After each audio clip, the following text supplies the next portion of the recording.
আমাদের একটাই সিম্বল পদ্মফুল, আর একজন সামনে লিডার রয়েছেন, তার নাম হচ্ছে মাননীয় নরেন্দ্র দামোদর দাস মোদী। বাকি কারো সবাই তার সৈনিক। আজকে অনেকে দেখলাম রাস্তায় ক্ষোভ বিক্ষোভ রয়েছে, মানুষজন আপনাকে বললো অনেক কিছু।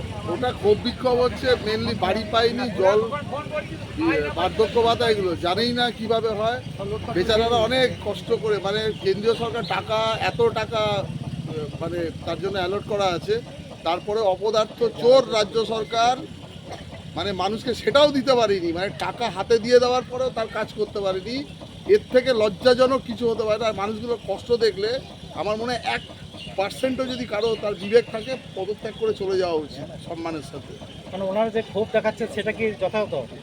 তো যথাযথ না, মানুষ যদি তাকে সব কিছু থাকা সত্ত্বেও কেন্দ্রীয় সরকার সব অ্যালট করে রেখেছে, শুধু রাজ্য সরকারের মানে এই মানে কি বলবো অপদার্থতার জন্য তারা এইটা ইমপ্লিমেন্ট করতে পারেনি।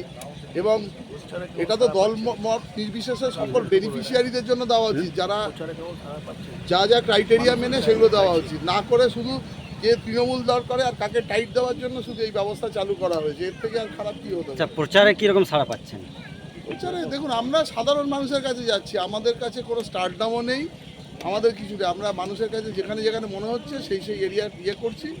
মানুষের প্রচুর স্বতঃস্ফূর্ততা রয়েছে বিজেপির দলের প্রতি, এবং সঙ্গে এই যে চুরি এবং না পাওয়ার কষ্টটাও রয়েছে সঙ্গে।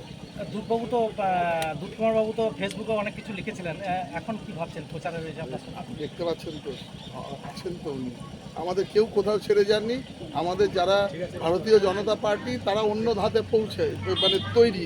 তারা ভিতর থেকে তাদের হৃদয় যদি দেখা হয়, তাদের হৃদয়ে কমল ছাড়া অন্য কিছু নেই। আপনার কথাটা মুখে বলেন এই দুধকুমার বাবু আপনার পাশে থাকাতে।